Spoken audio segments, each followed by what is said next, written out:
اینجا در مرز میان گذشته و اکنون، در تقاطع اسطوره و خرد، پرسشی ژرف ما رو در بر میگیره. آیا میشه در جهان مدرن با ذهنی سکولار به عقاید کهن ایران باستان دل ببندیم؟ به اهورامزدا، به نماد فروهر؟ آیا این یه تناقضه یا راهی برای بازیابی هویت؟ تصور کنید شما فرزند عصر خرد هستید، به علم باور دارید، به حقوق بشر، به اینکه حکومت باید از دین جدا باشه. این همون سکولاریسمه، انتخاب آزادانه باورها بدون اجبار یک نهاد دینی. اما در اعماق وجودتون چیزی از ایران باستان شما رو فرا میخونه، صدای آرامشی که از تخت جمشید برمیخیزه، حکمت نهفته‌ای در کلام زرتشت و اون نماد باشکوه فروهر، انسانی با بالهای گشوده که حلقه ای از ابدیت رو در دست داره. آیا این دو با هم در تضاد هستن؟ آیا عقل سکولار باید این ندای کهن رو نادیده بگیره؟ پاسخ در یک کلمه کلیدی نهفته است: دوگماتیسم. دوگماتیسم یعنی پافشاری خشک و تغییر ناپذیر بر یک باور، اون رو حقیقت مطلق دونستن و هر گونه پرسش و نقدی رو طرد کردن. این نقطه مقابل سکولاریسمه. حالا بیایید با این نگاه به عقاید باستانی بازگردیم. اگر شما به اهورامزدا به عنوان خدای یکتا که تنها راه نجات رو تعیین میکنه باور داشته باشین و هر عقیده دیگری رو باطل بدونید، این یک نگرش دوگماتیسمه و در این صورت با روح سکولاریسم که بر شک پذیری و تکثرگرایی استواره در تناقض خواهد بود. اما راه دیگری هم وجود داره. تصور کنید که فروهر رو نه به عنوان یک موجود ماورایی بلکه به عنوان نمادی قدرتمند ببینید، نماد آزادی انسان، نماد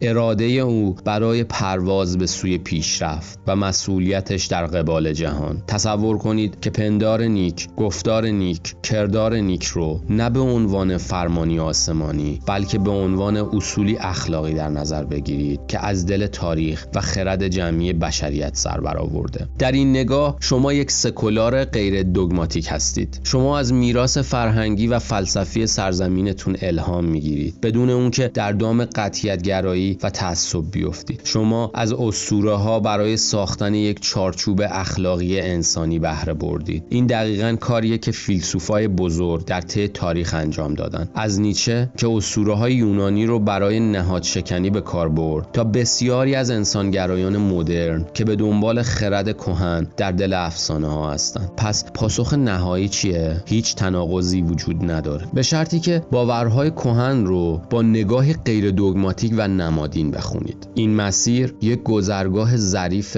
میان عقلانیت مدرن و حکمت باستانی. این مسیر سفریه برای بازیابی هویت بدون از دست دادن خرد. این تنها یک انتخاب نیست، یک امکانه. امکان این که همزمان که به علم و آزادی باور داریم، حلقه فروهر رو نیز به عنوان یادآور مسئولیت بزرگمون در این جهان بر سینه داشته باشیم. پس از خود بپرسیم: آیا من در جستجوی حقیقتی مطلق هستم یا در پی یافتن نمادهایی برای زندگی بهتر و ساخت هویتی اصیل؟ در این فضای میانی، در سکوت میان نوای کهن و صدای مدرن، شاید پاسخ خودمون رو پیدا کنیم.